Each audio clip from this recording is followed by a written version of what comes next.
கர்நாடக மாநிலத்தில் உள்ள பிரபல கோவிலுக்கு நடிகரும் தமிழக வெற்றிக் கழக தலைவருமான விஜய் சமீபத்தில் சென்று தரிசனம் செய்தார். அங்கு வழிபாடு முடித்துவிட்டு திரும்பிய போது அவர் தானே காரை ஓட்டி சென்றதாக கூறப்படும் வீடியோக்கள் சமூக வலைதளங்களில் வேகமாக பரவின. வழக்கமாக முக்கிய அரசியல் தலைவர்கள் ஓட்டுநருடன் பயணம் செய்வது பொதுவான நடைமுறையாக இருக்கும் நிலையில் விஜய் தானே கார் ஓட்டியது பலரது கவனத்தையும் ஈர்த்தது.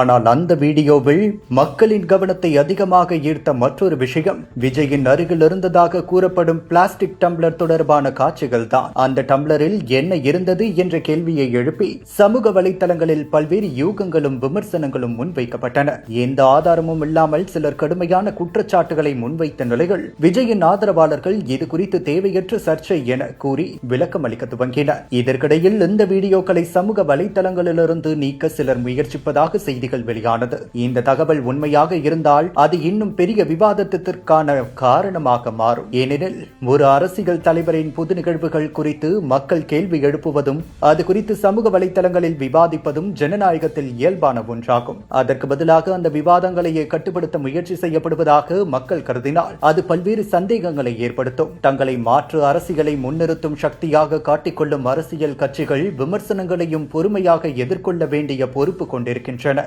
ஒரு வீடியோ தவறான தகவலை பரப்புவதாக இருந்தால் அதற்கு உரிய விளக்கத்தை ஆதாரங்களுடன் வழங்கலாம். ஆனால் வீடியோவை நீக்குவதுதான் முதல் நடவடிக்கையாக இருந்தால் ஏன் இவ்வளவு அவசரம்? மக்களிடம் என்ன மறைக்கப்படுகிறது என்ற கேள்விகள் இயல்பாகவே எழும். அரசியலில் வெளிப்படைத்தன்மை மிகவும் முக்கியமானது என்பதை எந்த கட்சியும் மறந்துவிடக்கூடாது. இறுதியாக இந்த விவகாரத்தில் உண்மை என்ன என்பதை சம்பந்தப்பட்ட தரப்பினரே தெளிவுபடுத்த வேண்டும். அதே நேரத்தில் விமர்சனங்களை எதிர்கொள்வதற்கு பதிலாக அவற்றை அடக்க முயற்சிப்பது அரசியல் முதிர்ச்சியாக கருதப்படாது என்பதையும் நினைவில் கொள்ள வேண்டும். மக்கள் என்று சமூக வலைத்தளங்கள் மூலம் அனைத்தையும் கவனித்து வருகின்றனர். கேள்விகளுக்கு நேர்மையான பதில் அளிப்பதன் மூலமே நம்பிக்கையை வெல்ல முடியும். கேள்விகளை எழுப்புபவர்களை மௌனப்படுத்துவதன் மூலம் அல்ல என்று அரசியல் விமர்சகர்கள் கருத்து தெரிவித்து வருகின்றனர்.